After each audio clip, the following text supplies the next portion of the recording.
Hey guys, welcome back to UpClick. In this video, I'll be showing you, discussing with you how to use OneDrive mobile app. But first, check our special offer in the description. So, let's get started.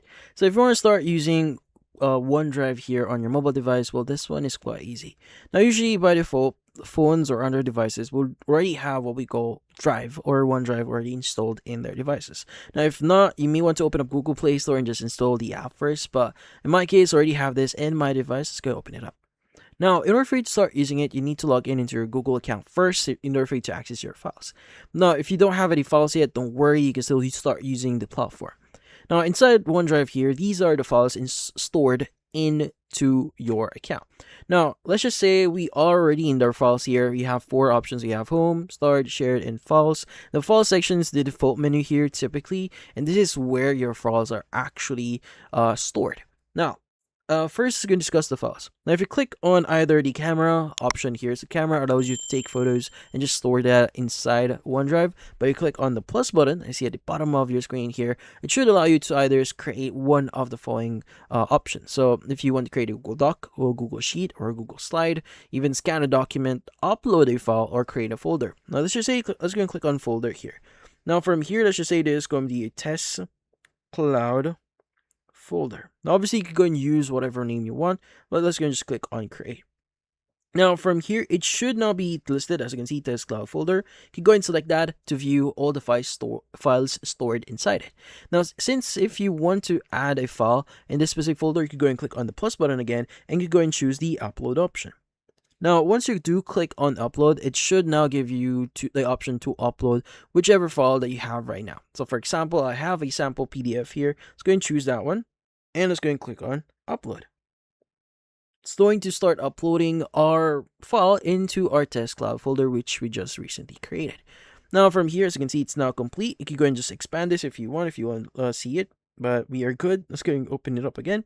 But as you can see, it's now inside the actual folder. So I'm going to click on X to close that. So as you can see, it's now inside the test cloud folder that we just recently created. Now, from here, you can start managing your files. Now, typically, how do you start managing your files? Now, in your files here, you have the three-dotted option at the right side of that file. Now, if you click or press on it, it should give you the option to do a bunch of things. Now, if you want to share access, if you want to copy the link or make a copy of this file, you can open this file with other applications. You can download the file, rename the file, or even move it in a different folder. Let's just say we want to move this like in a very specific location, and let's just say we want to just move it into our drives. As you can see here now, it is inside our drive here, and you can go and just move it outside. So by default, it's going to be outside of our destination. So you can go ahead and just click on move, or if you want to move this, like for example, or I want to move this into, let's just say, my Google templates. Let's go and choose that one as an example and click on move. As you can see, it's now outside the test folder. So it's going to go back.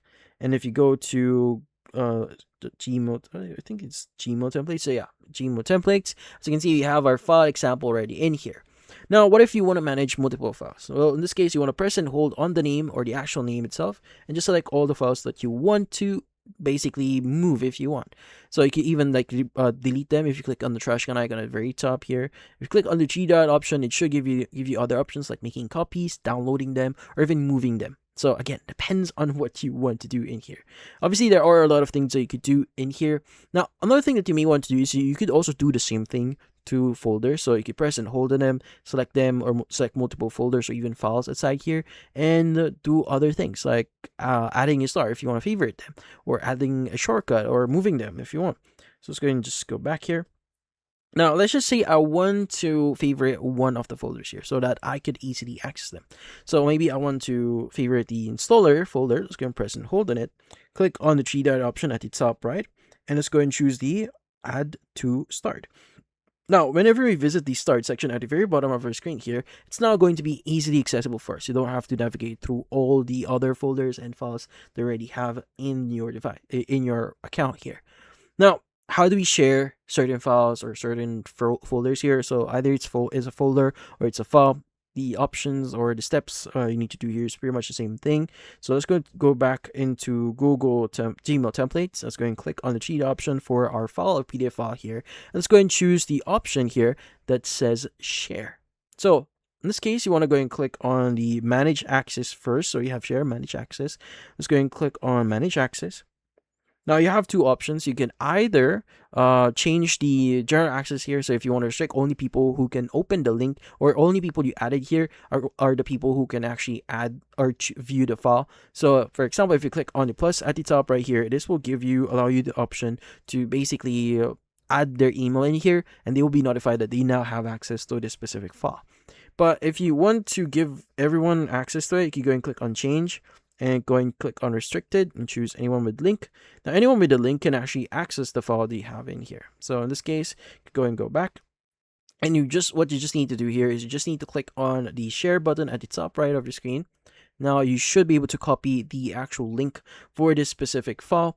And basically, just to give you an idea, I'm going to open up a new tab here, and you can go and just basically paste the link that we just copied and just search for it.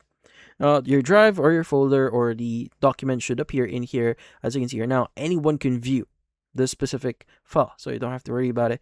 They could click on the download button and do whatever they want. So yeah, but if you want to limit access, obviously you may need to choose or just use the restricted option instead of just like free access, so that you can determine who can actually, or you can add their email address if you want them to view the actual document. So not everyone can just share the file or share the link and they'll be able to view it, again restricting the access.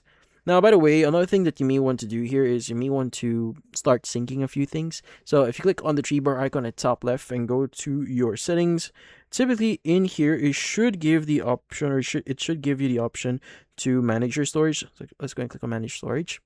Now from here, it will, if you want to like have more storage with your Google storage here or OneDrive in here, you may need to subscribe. So by default, you only have like 15 gigabytes of space. Again, you could go and subscribe to them if you want to get more storage in here. But yeah, so let's go and go back here one page, and let's go and click on our profile icon at the top right here. And let's go ahead and choose the option for manage your Google account. Now from here, if you want to start managing your personal info, logins, third-party apps and data and such, you can go and just do that in here as well. And also, by the way, if you want to sync your photos on your device here and sync that and be uploaded into your Drive or OneDrive account in Google, you may need to access what we call Google Photos instead of Google Drive here. So typically, OneDrive only allows you to manage files and not exactly photos, but you can still upload photos in here, obviously. But in this case, that's about it. So, if you found this video helpful, hit the like and subscribe button and watch our next video.